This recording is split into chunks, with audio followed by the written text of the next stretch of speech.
the canceled 2004 Batman versus Superman movie. Guys, I may have heard something about this a long time ago, but I don't really remember a 2004 Batman versus Superman movie. I'm excited to get into this video today.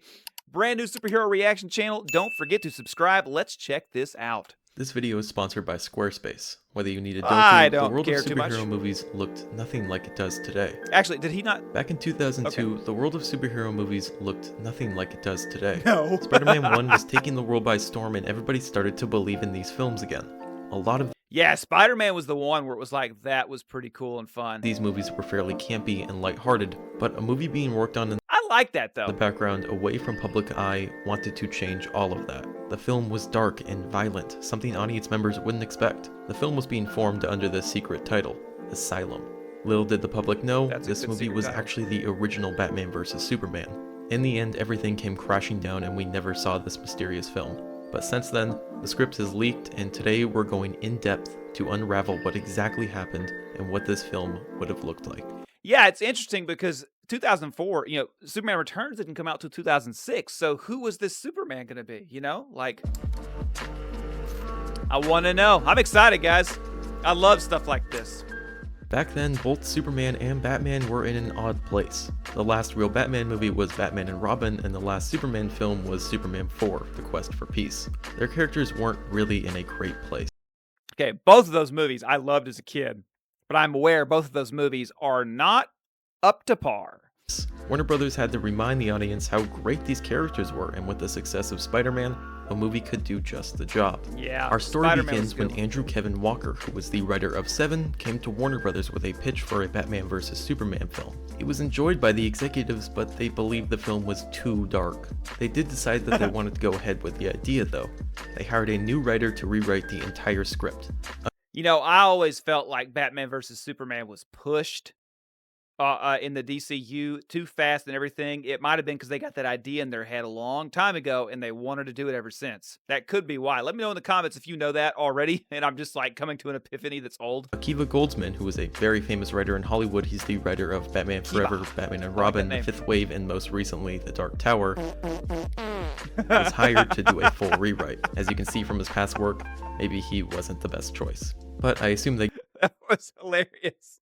Got him since they thought he knew the character of Batman. After they got the rewritten script, they hired Wolfgang Peterson to direct, whose biggest credit at the time was The Never-Ending Story. With their new crew, they began working on the film. To avoid any publicity, the movie went under the name Asylum. Some sources even state the movie was going to be titled Batman vs. Superman Asylum, while others state it was going to be titled just Batman vs. Superman. Speaking of conflicting reports, some state that this film was going to continue the Tim Burton Batman universe, ignoring Batman Forever and Batman vs. Robin. So does that mean Michael Keaton would have been Batman again? Other reports state that it was just going to reboot everything. If the first is true, it's odd that they would hire a man to write for the movie that ignores the other two movies that he wrote. Yeah, that is very WB actually. Understand Warner Brothers. They began casting for the new role of Batman. We never got the official report of the cast, but there were some heavy rumors.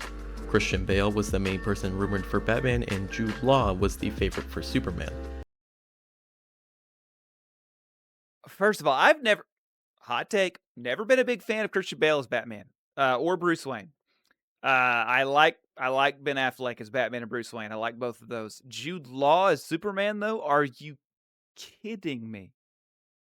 There were also rumors of Matt Damon playing either Batman or Superman. He could get away with either one, probably. But now that we know how this movie began, what went wrong? What drama happened behind the scenes that ended this movie? There's always drama around Superman. David Hughes' amazing book, Tales from Development Hell, The Greatest Movies Never Made, had a full chapter on this movie, and there's a reason why this movie had an entire chapter. Oh, Neil Gaiman's Sandland. It's incredibly interesting.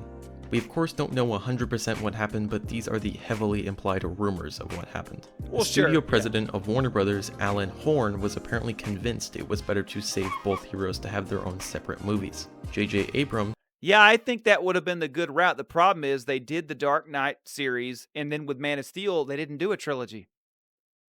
They should have done a trilogy. They should have fleshed them out. I love solo superhero movies. I like it when the superhero is in his own world with his own self, like Thor or something. I mean, I like that Captain America, you know. Came to Warner Brothers with a solo Superman script called Superman Flyby, which eventually turned into Superman Returns. Alan Horn then made copies of the Batman vs. Superman script and J.J. Abrams' Superman Flyby and gave them to all 10 of the Warner Brothers executives, letting them choose which one to make. Apparently every Warner Brothers executive liked J.J. Abrams' version more, except for one man, Warner Brothers Vice President Lorenzo di Bonaventura. Yeah, I know I messed up that name. Lorenzo was still a heavy supporter of Batman vs. Superman. He argued that they could do a team-up movie and then just release the solo Superman film afterwards. J.J. Abrams fought that idea though. Apparently they had many meetings and constantly J.J. Abrams and Lorenzo were fighting over their conflicting ideas. I'm sure that was just like it, yeah. Alan Horn, the man who gave the script to the 10 executives, finally decided that Lorenzo was wrong, and they canceled Batman vs. Superman entirely, instead deciding to go with J.J. Abrams' Superman Flyby. Only a couple days after its cancellation, Lorenzo left his vice president position at Warner Brothers. With Lorenzo gone and the script shelved, we never got to see the Batman vs. Superman film they were working on. David Goyer, who I'm thinking it's probably for the best. Let me know in the comments if you think that Batman vs. Superman film not being made is probably for the best. I think it probably is. We've talked a lot about on Cutshort was a strict fighter for not having a Batman vs. Superman movie. When asked about its cancellation in 2005, he had this to say. Batman vs. Superman is where you go when you admit to yourself that you've exhausted all possibilities. It's like Frankenstein meets Wolfman or Freddy vs. Jason. It's somewhat of an admission that your franchise is on its last grasp. Huh. About 10 years later, David Goyer then went on to write Batman vs. Superman for Warner. And he knew exactly what was going on when he did it. The script was leaked on the internet and it's not too hard to find.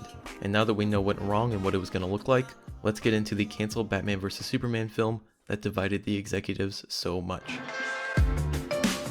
Alright. I'm very curious to see what the story's The going to be. movie begins on a fairly depressing note, arguably more depressing than the Batman to Superman that we got. We see the dark and grim city of Metropolis and it zooms in on the Daily Planet. We see Clark Kent working and we learn that he used to be married to Lois Lane until she divorced him, not being able to take the stress of being married to the world. Oh yeah, you don't divorce the two of them.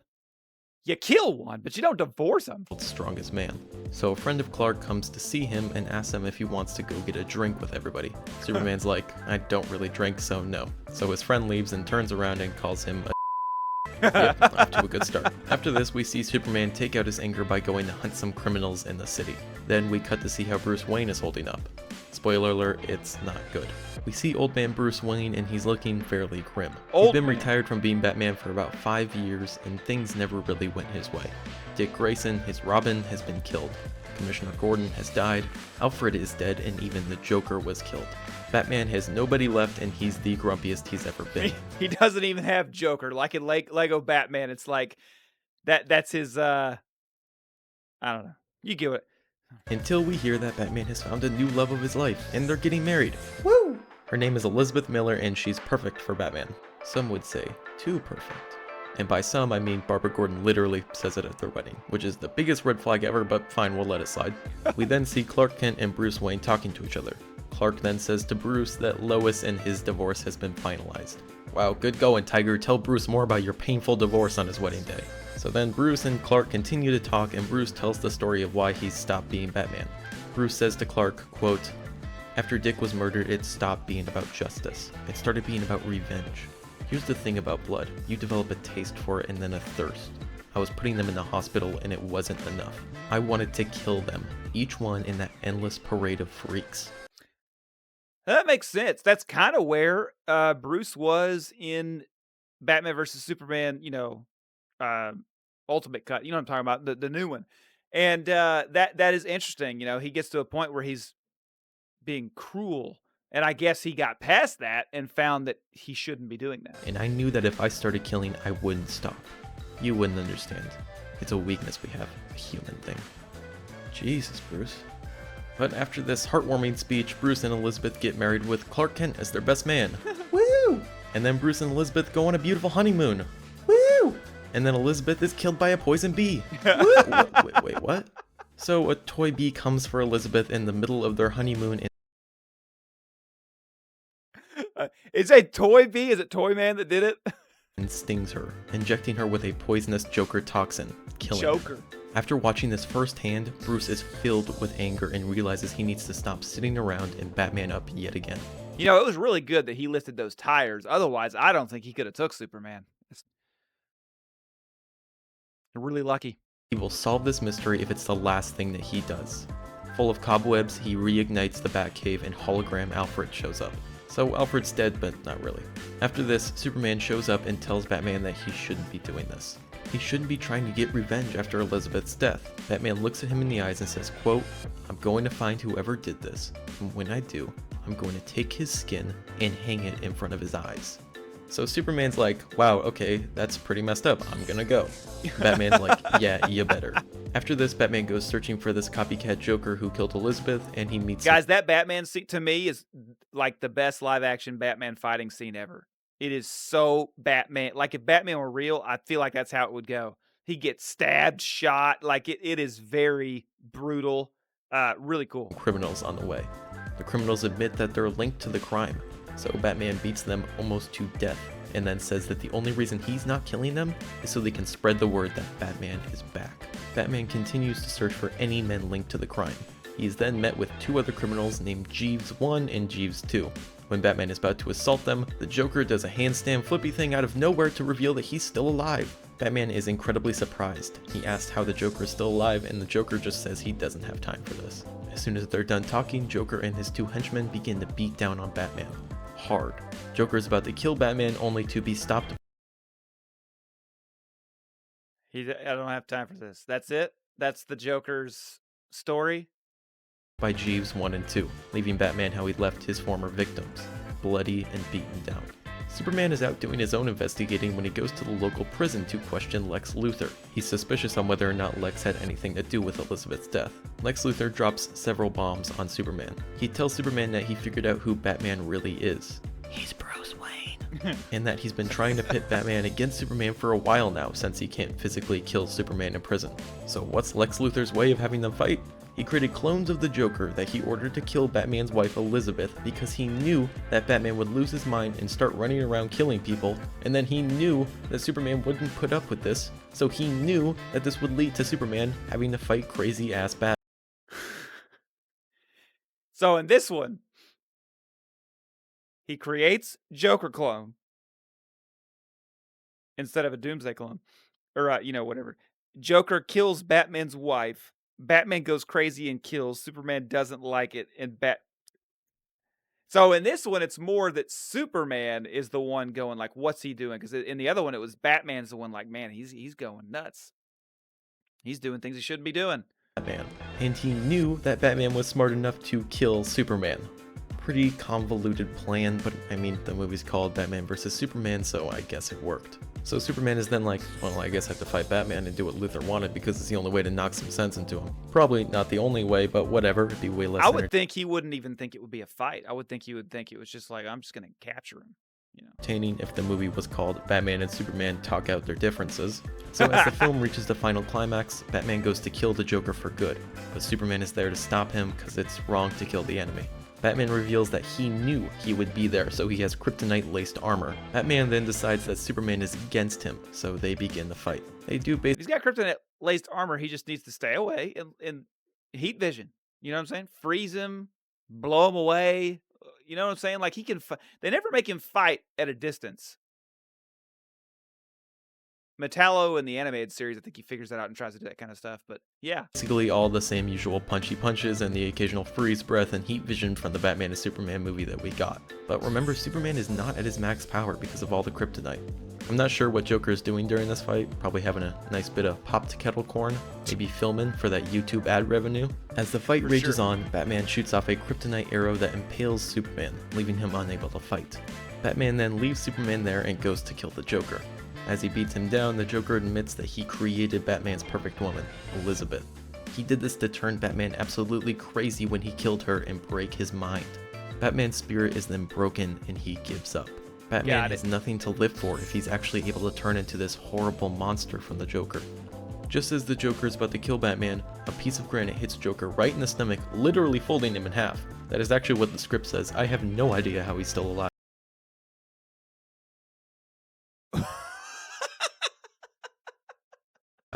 We see that Superman was the one who threw it and that he won't let Joker hurt There would have been some rewrites, guys. Batman.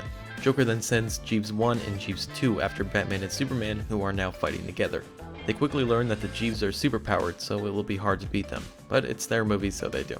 Batman then goes to kill the Joker for real this time, but decides not to at the final second, showing that they cannot have control over him, leaving a perfect ending for Batman vs. Superman. But it's not over! Lex Luthor then shows up in his power armor out of jail somehow and says he's gonna finish the job. Superman and Batman fight arm in arm to take down Lex Luthor. They send him flying to the ground in a cloud of dust, but when they go to arrest the beaten Luthor, they cannot find him, setting him up as the villain for the sequel. Now friends again, Batman and Superman decide to go out and get a drink together. Batman says, "So, you want to get a beer?" Superman replies, "Maybe a soda or something?" Bruce then says the final line of the film, "Oh my god, what is it with you?" As the film fades to black. That is not a bad ending, actually. I think that would be pretty cool to end it that way. That would be pretty cool. But the rest of it, I'm not sure. Before we get to his conclusion, let me know in the comments if you think that that would make a good movie. It's dark. You know what I mean? I'm sick of the dark. But I do like that Superman wasn't dark. That's really cool. Let's hear it. So that's the canceled Batman vs. Superman movie that we Right. never got. It's always hard to tell if these movies Should would it have been good or canceled? not with just the script, and most likely not the final script at that. Pause the video right here and tell me in the comments if you would have liked this movie or not. For me, Yeah. I'm not. I do want you to do that. Let me know if you would have liked this movie or not. I think it's not that bad. There's some weird parts, but I do like that Superman wasn't dark. I feel like in Batman versus Superman, it was like we thought he was going to go evil. You know? Sure, it may be a little bit too much. Maybe it's just the line about Batman wanting to tear a man's skin off, but I don't think I would have been fond of this film. And you have to remember that this would have been eventually finished around 2004, so it's about the time that Spider-Man 2 came out. I'm not sure if it would have been seen with warm reception when the audience seemed to enjoy lighter movies like Spider-Man. Yeah, in the end, that's a it's good up to point. the individual on whether or not they would have enjoyed this film, but I don't believe it would have been received well by the audience. It's also interesting on how this would have changed the DCEU. Maybe they would have remade Batman vs. Superman, or maybe they wouldn't have done that film at all if we already had one from 2004. No matter what you think of this canceled Batman vs. Superman film, there's no doubt this would have changed the history of comic book movies as we know it. I'd like to thank Squarespace for making. That's pretty cool, guys. I think that could have been something, but I don't think it would have been better than the Batman vs. Superman we got, except for one thing. I like that the Superman didn't go evil. Superman, Batman vs. Superman, it's like he was making him have a reason to kill Bruce because of his mom, and he was like, nobody, what is his line that y'all hate? Nobody stays good in this world. Superman shouldn't be saying that kind of stuff. So I don't know. Let me know what you think in the comments. Don't forget to check out my Amazon store. I have all sorts of Superman stuff in one place. And remember, guys, like Superman, live humbly, do good.